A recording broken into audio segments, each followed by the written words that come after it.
बिस्मिल्लाहिर रहमानिर रहीम। Hello Ibran, আসসালামু আলাইকুম। যে রাধে সে চুলো বাঁধে।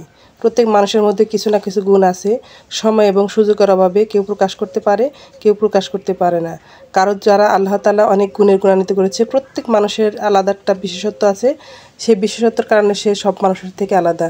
হয় তার চেহারাটা সুন্দর থাকে, না হয় তার ব্যবহার সুন্দর থাকে, না হয় তার একটা গুণ থাকে। প্রত্যেক মানুষের কিন্তু আলাদা আলাদা গুণ নিয়ে আল্লাহ তাআলা সৃষ্টি করেছে।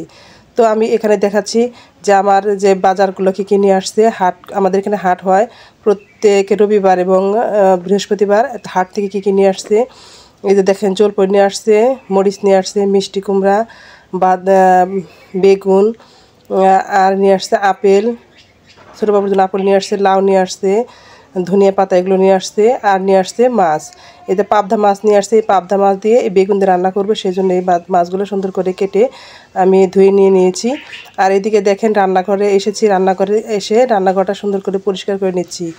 পরিষ্কার করে নিয়ে আমি রান্নাটা বসিয়ে দিব। কিন্তু ছোটো বাবু খুব একটা ঝাল খেতে পারে না। আগে তাও একটু একটু ঝাল খেতে পারতো, এখন টোটালি ঝাল খেতে পারে না। সেই জন্য রান্নাটা একটু আমি আলাদা করে করে নিব, আর ওই একই রান্নাটা আমাদের জন্য একটু করে নিব। তো ছোটো বাবুর জন্য একটু বেগুন কেটে আর 2-3 টুকরো ফুলকপি দিয়ে রান্না করে নিব। তো আমি যে কথা বলছিলাম, যে রাধে সে চুলো বাঁধে। আসলে রান্না করি বললে যে অন্য কাজ করতে পারবো তা না। আমি একটা হোমিওপ্যাথিক ডাক্তার। আমার ফ্যামিলিতে অনেক মানুষ আসে, আমার চেম্বারে অনেক মানুষ আসে। আজকেও একটা ছোট্ট শিশুকে কিভাবে গ্যাস দিতে হয় সেটাও কিন্তু আমি আজকে আপনাদের সাথে দেখাই দিব। আর সুন্দর করে কিভাবে আমি রান্না করছি, রান্না করার পাশাপাশি কিন্তু আমি মানুষের উপকারে আসছি। শুধু যে এদিকে ছোটো বাবুর জন্য যে রান্না করে নিচ্ছি, সেই তরকারিটা কেটে নিয়েছি। এখন আমাদের জন্য বেগুন দিয়ে পাবদা মাছ দিয়ে রান্না করবো বলে সেগুলো আমি কেটে কুটে পরিষ্কার করে নিয়ে নিচ্ছি। তো ভাইয়াপুরা যারা যারা এ পর্যন্ত আমার সাথে আছেন, একটা লাইক দিয়ে ভিডিওটা কন্টিনিউ করবেন। আপনি যদি আমাকে একটা লাইক দেন তাহলে কিন্তু আমার অনেক উপকার হবে, কিন্তু আপনার কোনো ক্ষতি হবে না। জাস্ট একটু পজিটিভ মন মানসিকতা। তো সবাই আমার সাথে থাকবেন। যারা যারা নতুন আমার সাথে জয়েন করেছেন, অবশ্যই আমার চ্যানেলটাকে সাবস্ক্রাইব করে দিবেন। গ্রাম বাংলার ঐতিহ্য এবং গ্রাম বাংলার যে দৃশ্যগুলো, আপনি হয়তো কোনো দিন গ্রামে যাননি, অথবা গ্রামে গেলেও সে আগের দৃশ্যগুলো আপনার মনে হয়ে যাবে। সেই জন্য দেখেন, গ্রামের দৃশ্যগুলো দেখার জন্য আপনারা অবশ্যই চ্যানেলটাকে সাবস্ক্রাইব করে দিবেন। এদিকে দেখেন, ছোটো বাবুর জন্য রান্না করার জন্য আমি কড়াইয়ের মধ্যে পেঁয়াজ দিয়েছি। কাঁচামরিচ দিব না, সামান্য একটু মরিচের গুঁড়ো দিতে পারি, নাও দিতে পারি। ও এখন একদম ঝাল খেতে পারছে না, বুঝতে পারছি না কি হয়েছে।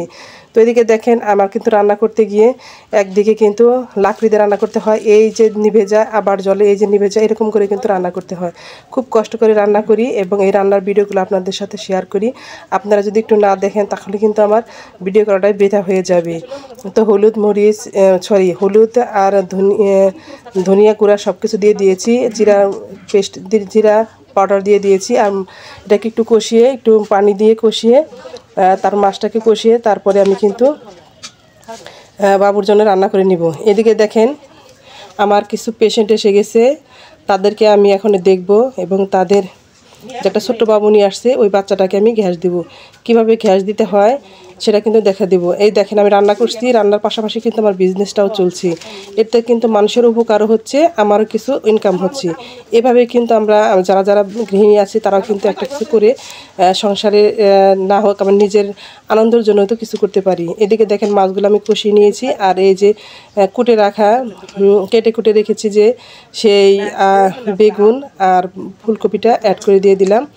করে দিয়ে সুন্দর করে একটু নাড়াচাড়া করে এখন এখানে রেখে যাব। রেখে গিয়ে একটু ঝোল দিয়ে তারপরে মাছগুলো অ্যাড করে ওই রুগীটাকে দেখতে যাব। আমার ঘরেই তো আমার চেম্বারে সব কিছু দেওয়া আছে। তো রুগীটাকে আমি দেখার জন্য এসেছি। এখন এই রুগীটার ছোট্ট একটা বাচ্চাকে আমি কয়েকদিন যাবৎ গ্যাস দিচ্ছি। কিভাবে গ্যাস দিলে বাচ্চাটা একদম সুস্থ হয়ে যাবে, একদম নীরবে থাকবে, সেটা আপনাদের সাথে আমি শেয়ার করব। হয়তো দেখেন, গ্যাসের যে মেশিনটা সেটা আমি বের করে নিচ্ছি। আসলে রান্নার পাশাপাশি যদি আমি এটা করি, আমার সংসারও চলে, আর এদিকে আমার মানুষের উপকার করা হয়, আমারও কিছু আর্ন হয়। সেজন্য কিন্তু আসলে প্রত্যেক মানুষেরই কিন্তু স্বাবলম্বী হওয়ার দরকার। স্বাবলম্বী ছাড়া কিন্তু কোনোভাবেই এগিয়ে যাওয়া যাবে না। আমি ছোট্ট বাচ্চাকে আমি একটু দেখে নিলাম যে ওর অবস্থাটা কি, একটু দেখে নিয়েছি। আর ওর আম্মুর কোলে বসে আছে, আর আমি এদিকে সব কিছু ফিটিং করে নিয়ে নিয়েছি। তো ভাইয়াপুরা, আমার এই ভিডিওটা কেমন লাগলো অবশ্যই একটা কমেন্টের মাধ্যমে জানাবেন। আসলে দেখেন, সবাই কিন্তু উপকার করতে চায়। উপকার করা যায়। আমি মেম্বার ছিলাম তখন মানুষের উপকার হয়েছে। এখনও দেখেন এই ছোটো বাচ্চাকে নিয়ে একটু সদরে যেতে হতো বা একটু টাউনের দিকে যেতে হতো, কিছু গাড়ি ভাড়া লাগতো, বাচ্চাটাকে সময় মতো নিয়ে যেতে না পারলে বা ঠান্ডাটা বেশি লাগতো, সিএনজিতে উঠলে বাতাসে বাচ্চারা ঠান্ডা লেগে যেত। আর এই দিকে দেখেন আমার এখানে এসেছে খুব অনায়াসে, কিন্তু সে নিয়ে যেতে পারছে আর আম্মুর কোলে বসে নিতে পারছে। কোনো গাড়ি ভাড়া লাগছে না, কোনো কিছুই লাগছে না, সুন্দরভাবে কিন্তু এরা দিয়ে দিতে পারছে। তো দেখেন ভাইয়া পুরা আমি কীভাবে এই যে মেডিসিনটা প্রথমে দিয়ে দিয়েছি, তারপরে এই যে স্যালাইন পানি সেটা দিয়েছি, দিয়ে বাচ্চার মুখে একটু এখন ফিটিং করে বাচ্চার মুখে একটু দিয়ে দিব। কারেন্টের সাহায্যে এটা চলে, কারেন্ট গেলে কিন্তু গ্যাস দেওয়া সম্ভব হয় না। তো ভাইয়াপুরা আপনারা যারা আমাকে খুব পছন্দ করেন, আমার ভিডিওগুলো দেখেন, তাদের কাছে অনুরোধ রইল সুন্দর একটা কমেন্ট করে যাবেন। আর দেখেন আমার ছোট্ট বাবু সব কিছু দেখে নিচ্ছে। আর ওই তো একটা ছোটোখাটো ডাক্তার, এদিকে কিন্তু আমার রান্না হয়েছে। আমি চুলায় লাকড়ির জাল দিয়ে এসেছি। আর এখানে দেখেন আমার ঘরে এসে ঘরের সাথে আমার একটা চেম্বার, সেখানে কিন্তু রুগীটাকে আমি দেখে নিচ্ছি। তো দেখেন ছোট্ট বাবুকে আমি কিভাবে গ্যাস দিই। এদিকে দেখেন এই যে বাবুটার মুখে দিয়ে দিয়েছি, আর এখানে কারেন্টের সুইচ দিয়ে দিয়েছি, আর এখানে বাবুর মুখে দিয়ে দিয়েছি। আর কি সুন্দর করে বাবুটা একদম নীরবে গ্যাসটা নিচ্ছে, তাকিয়ে আছে। আবার নিচে এতটা ঠান্ডা লেগেছে বাচ্চার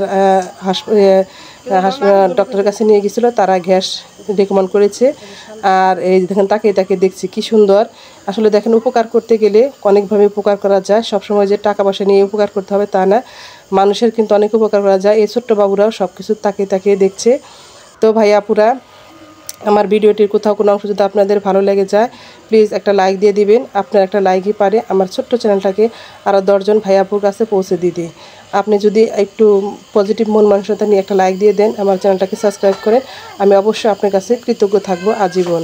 তো বাবুটাকে এরকম করে গ্যাস দিয়ে দিচ্ছি, খুব সুন্দর হয়েছে। দেখেন সুন্দরভাবে শুয়ে আছে। এদিকে আমি রান্না করে নিচ্ছি আর এই কাজটা করে নিচ্ছি, দুটো কাজই কিন্তু আমার একসাথে হচ্ছে। তো এদিকে দেখেন বাবুকে গ্যাস দেওয়া হয়ে গেছে। তো এদিকে দেখেন আমি আমার রান্না করে এসেছি, এটা বিকালে রান্না করতে এদিকে দেখেন আমার হাঁস মুরগিরা সবাই আন্দোলন শুরু করে দিয়েছে, তাদেরকে খেতে দিতে হবে। সন্ধ্যার বিকেলের যে কাজকর্ম, এটা কিন্তু আমার ভিডিওটা বিকেল থেকে শুরু করেছি, রান্নাবান্না শেষ করছি, হাঁস মুরগি খাওয়াচ্ছি, রুগী দেখছি, এটা কিন্তু আমার অনেক কাজ হয়ে গেছে। এদিকে ধান সিদ্ধ করেছিলাম, সেগুলো রেখেছি। এদিকে দেখেন রান্না করতে আমার সন্ধ্যা হয়ে গেছে, রাত হয়ে গেছে। তো রাত্রে দেখেন কত সুন্দর আলো জ্বলছে, একদম মনে হয় ঝিকিমিকি করছে সব কিছু। আমি তরকারিটা রান্না করে নিয়েছি, দুটো তরকারি এবং শাক ভেজে নিয়েছি। শাক ভেজে টেজে সুন্দর করে আমি রাত্রের জন্য সবার জন্য খাবার রেডি করে নিয়েছি। তো ভাই আপুরা সবাই অনেক ভালো থাকবেন, অবশ্যই মেম্বার শাহনাজের সাথে থাকবেন, এই কামনা করে আসসালামু আলাইকুম।